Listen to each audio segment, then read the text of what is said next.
నమస్తే ఎన్ఎస్పీ న్యూస్కు స్వాగతం. నేను మీ శరత్. చేమకుర్తి మండలం బండ్లమూడి గ్రామంలో అగ్రవర్ణాలు దళితులపై దాడి చేయడాన్ని తీవ్రంగా ఖండిస్తున్నామని కేవీపీఎస్ రాష్ట్ర కార్యదర్శి ఆండ్ర మాల్యాద్రి అన్నారు. ఎల్బీజీ భవనంలో మీడియా సమావేశం ఏర్పాటు చేసి ఈ కేసులో నిందితులు ఎవరైనా నిష్పక్షంగా చర్యలు తీసుకోవాలని, కఠినంగా చర్యలు తీసుకొని బాధితులకు న్యాయం చేయాలని వారు డిమాండ్ చేశారు. చేమకుర్తి మండలం బండ్లమూడికి చెందిన మాదిగలను కులం పేరుతో దూషిస్తూ అగ్రకులానికి చెందిన వ్యక్తులు దాడికి పాల్పడడం అమానుషం అని, దాడులకు పాల్పడిన వ్యక్తులను అరెస్టు చేసి సమగ్రంగా విచారణ చేపట్టాలని కేవీపీఎస్ రాష్ట్ర ప్రధాన కార్యదర్శి ఆండ్ర మాల్యాద్రి డిమాండ్ చేశారు. ఆదివారం నాడు జరిగిన దాడిలో తీవ్ర గాయాలై జీజీహెచ్లో చికిత్స పొందుతున్న కంట్లం యేసుదాసు, రామయ్య, ఎలీషమ్మ, మరో 3 క్షతగాత్రులను వారు పరామర్శించిన అనంతరం మీడియా సమావేశం ఏర్పాటు చేశారు. వీరికి సంఘం అండగా ఉంటుందని భరోసా ఇచ్చారు. ఈ సమావేశంలో కేవీపీఎస్ జిల్లా కార్యదర్శి బి రఘురాం, ఉపాధ్యక్షులు అట్లూరి రాఘవులు తదితరులు పాల్గొన్నారు.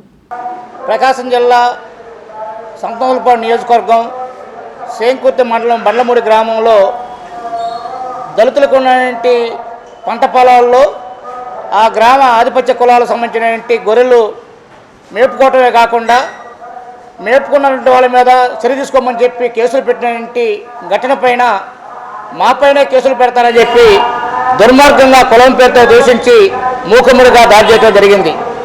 ఈ దాడిలో ఆ గ్రామ మాదిగలు 6 గాయాలతో ఉండి ఒంగోలు రిమ్స్ హాస్పిటల్లో చికిత్స పొందుతూ ఉన్నారు.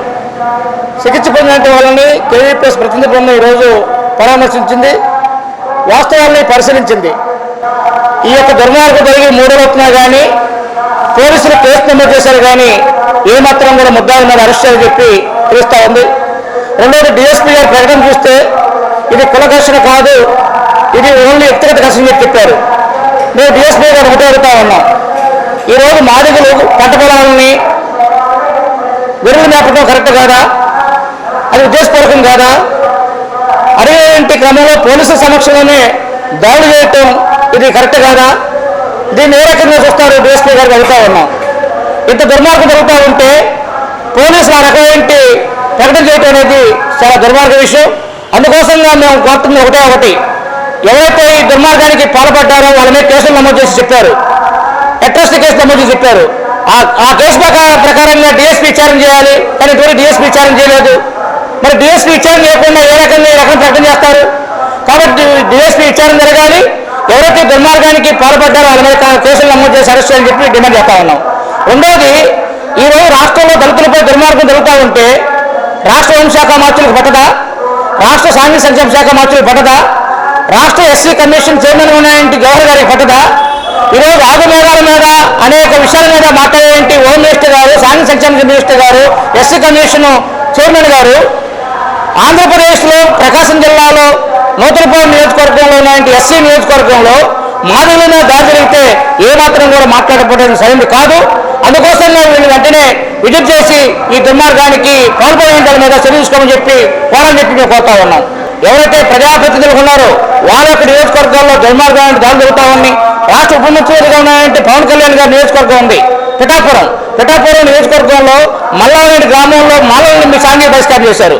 కాబట్టి ఈ రకంగా జరుగుతూ ఉంటే నాయకులు, మంత్రులు చట్టాలను అమలు చేసే మంత్రులు నియోజకవర్గం ఈ రకంగా జరుగుతూ ఉంటే సామాన్య మానవుల పరిస్థితి ఏంటి, సామాన్య ప్రాంతాల పరిస్థితి ఏంటి? కాబట్టి ఈ విషయం మీద రాష్ట్ర హోంశాఖ మార్చులు, రాష్ట్ర సాంఘిక సంక్షేమ శాఖ మార్చులు, అంటే రాష్ట్ర ఎస్సీ కమిషన్ సంబంధించి చైర్మన్ కూడా ఈ విషయంలో స్పందించాలని చెప్పి కోరుతా ఉన్నాం. చివరిగా ఈరోజు మన్నా కృష్ణమాదిగా ఉన్నాడు. ఈరోజు మాదిగ ఆత్మగౌరవం కోసం నిలబడని చెప్పి అంటా ఉన్నాడు. మనస్మృతిని పక్క ప్రధానించుకుంటూ ఉంటా ఉన్నాడు. ఈరోజు ప్రకాశం జిల్లాలో మాదిగల మీద దాడి జరిగితే ఎందుకు మన్నా కృష్ణమాది మాట్లాడాలి కదా? కాబట్టి ఈ రకంగా మాదిగల్ని ఉద్దేశపూర్వకంగా దుర్మార్గంగా దాడి చేసినటువంటి వాళ్ళ మీద చర్య తీసుకోవడం కోసంగా వీళ్ళందరూ కలిసి రావాలని చెప్పి కోరుతా ఉన్నాం. ఈ విషయంలో కనుక ప్రభుత్వం కనుక ఉదాసీనంగా ఉంటే దళిత సంఘాలని, ప్రజా సంఘాలను కలుపుకొని ఉద్యమం చేస్తుంటుంది. ఆ ఉద్యమానికి ప్రభుత్వం బాధ్యత తప్ప కాదు. ఈ ఉద్యమంలో దళిత ప్రజా సంఘాలు కలిసి రావాలని చెప్పి కోరుతా ఉన్నా. ఎవరైతే మాదిగపల్లిలో దెబ్బలు తగిలినటువంటి 6 బాధితులు ఒంగోలు రిమ్స్ హాస్పిటల్లో చేరారు. ఇప్పటికి కూడా వాళ్ళ మీద కేసు అనేక విధాలుగా ప్రయత్నం చేస్తూ నేటికి కేసు కట్టడం జరిగింది. అయితే ఇరుపక్షాల మీద కేసులు కట్టామని పోలీసు యంత్రాంగం చెప్తా ఉంది. రెండోది, ఇది కుల గొడవ కాదు, కేవలం పొలం తగాదా అని ఒకవైపు చెప్తా ఉన్నారు.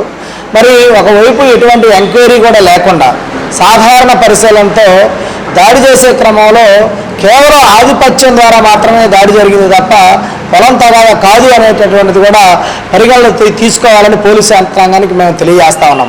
ఎస్పీ గారు కానీ కలెక్టర్ గారు కానీ ఒక ఘటన జరిగినటువంటి ప్రాంతాలకు వెళ్ళాలని ఉంటే నేటికి కూడా అటువంటి పరిస్థితి వెళ్ళకపోగా పోలీసులు ఇటువంటి స్టేట్మెంట్ ఇవ్వడం కొంచెం హాస్యాస్పదంగా కూడా అనిపిస్తూ ఉంది. అందుకని సమగ్రమైనటువంటి దర్యాప్తు అంటే ఈ దళితుల మీద దాడి జరిగినప్పుడు డిఎస్పీ గారు సమగ్ర విచారణ చేసి తద్వారా పూర్తి న్యాయమైనటువంటి సవరణలతో కూడినటువంటి విచారణ చేసిన తర్వాత అటువంటి స్టేట్మెంట్స్ ఇస్తే సరిపోతుంది. కానీ ఎటువంటి ఆధారాలు లేకుండా ఇటువంటి ఆధారాలతో ఎవరన్నా ఇటువంటి సోషల్ మీడియాలో లేకపోతే అద్భుతమైనటువంటి ప్రకటనలు ఇస్తే వాళ్ళ మీద చర్యలు తీసుకుంటామని కూడా చెప్పారు. అందుకని ఇది దళితుల పక్షాన ప్రభుత్వాలు నిలబడాలి, అధికారులు నిలబడాలి, బలహీన వర్గాల పక్షాన నిలబడాలి. ఒకవైపు పెద్ద ఎత్తున దాడి జరిగిన ఘటన లేకపోతే కొట్టిన ఘటనలు వీడియోలు సంచలనం సృష్టిస్తూ ఉన్నాయి. అందుకోసం దీన్ని పరిగణలోకి తీసుకోవాలని ఈ సందర్భంగా తెలియజేస్తాను. అందుకని ప్రకాశం జిల్లాలో బండ్లమూడిలో జరిగినటువంటి విషయాన్ని పరిగణలోకి తీసుకోవాలి, పూర్తి స్థాయి విచారణ జరపాలని ఈ సందర్భంగా మేము డిమాండ్ చేస్తున్నాం. బాధితులకి పోలీసులు అధికార యంత్రాంగం అండగా ఉండాలి, ప్రభుత్వం కూడా అండగా ఉండాలని ఈ సందర్భంగా తెలియజేస్తాను. ఇటువంటి ఎవరైతే ఘటనకి పాల్పడినటువంటి వాళ్ళు ఉన్నారు, ఈ శ్రీనివాసులు రెడ్డి లేకపోతే ఓబుల్ రెడ్డి వీళ్ళ మీద కఠినమైనటువంటి చర్యలు తీసుకుని SC/ST అట్రాసిటీ చట్టం ప్రకారం వాళ్ళని వెంటనే అరెస్టు చేసి శిక్షించాలని ఈ సందర్భంగా మేము డిమాండ్ చేస్తా ఉన్నాం.